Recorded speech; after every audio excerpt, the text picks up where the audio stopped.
Israeli prime minister Benjamin Netanyahu का कुछ दिन पहला का दिया गया बयान किसी ब्लॉकबस्टर फिल्म से कम नहीं था।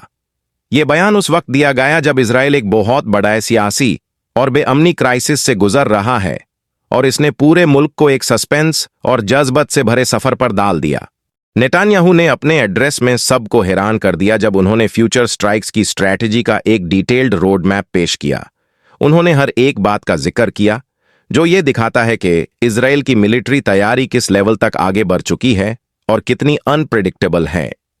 उन्होंने वाजे किया कि रीसेंट टेंशन्स और कॉन्फ्लिक्ट्स के बावजूद इजरायल का मकसद सिर्फ अपनी हिफाजत करना नहीं बल्कि प्रोएक्टिव और अग्रेसिवली अपनी पोजीशन को मजीद मजबूत बनाना भी है।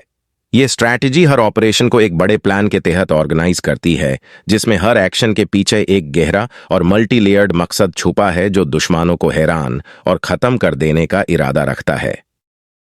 सस्पेंस उस वक्त और बढ़ गया जब नेतन्याहू ने ईरान और उसके रीजनल एलाइज के खिलाफ फ्यूचर ऑपरेशंस के टारगेट्स का खुलासा किया। उनका कहना था कि आज के ग्लोबल माहौल में जहां हर तरफ इंस्टेबिलिटी और अनप्रेडिक्टेबिलिटी है, इस्राएल को अपने अमनी इक़दामत को दोगुना मजबूत करना होगा। उन्होंने पूरी हिम्मत के साथ कहा कि अगर किसी ने इस्राएल को चैलेंज किया तो मुल्क किसी भी कीमत पर जवाब देने के लिए तैयार होगा।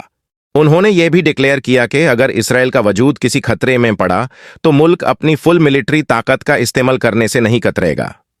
यह एक वाज़े पैगाम था कि इजरायल अपने कौमी मुफादात को हिफाजत देने के लिए किसी भी लेवल तक जा सकता है। नेतन्याहू ने अवाम को भी यह तसल्ली दी कि हुकूमत हर मुमकिन कोशिश करेगी, लेकिन साथ ही यह भी इजहार किया कि इंटरनेशनल कम्युनिटी का सपोर्ट भी बहुत जरूरी है। इस एड्रेस के बाद मुल्क के अंदर और बाहर हर जगह शिद्दत से भरी बातें और स्पेक्युलेशन शुरू हो गई।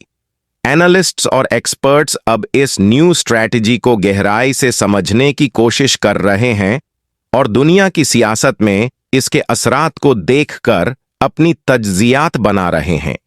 यह एड्रेस न सिर्फ इस्राएल की स्ट्रैटेजिक सोच को वाजे करता है बल्कि ओवरऑल ग्लोबल नैरेटिव को भी तब्दीली दे रहा है। मुल्क के अंदर लोगों के जज्बात मिक्स्ड हैं। कुछ लोग नेतन्याहू के इन बोल्ड कदम को सपोर्ट कर रहे हैं जबकि कुछ लोग इसके मुमकिना रिस्क्स और ग्लोबल असरात को लेकर फिक्रमंद हैं। हर तरफ से यह सवाल उठ रहा है, नेतन्याहू के स्ट्रैटेजी के बाद क्या हम दुनिया में नए सियासी शिफ्ट्स का सामना करेंगे जो नए चैलेंजेस और मौके ला सकते हैं। यह सस्पेंस और ड्रामा तब तक जिंदा रहेगा जब तक इस नए स्ट्रैटेजी के असरात और नतायज पूरी तरह सामने नहीं आ जाते। यह एड्रेस एक नए सियासी दौर की इब्तिदा है जो आने वाले दिनों में दुनिया के लैंडस्केप को नई शक्ल देगा।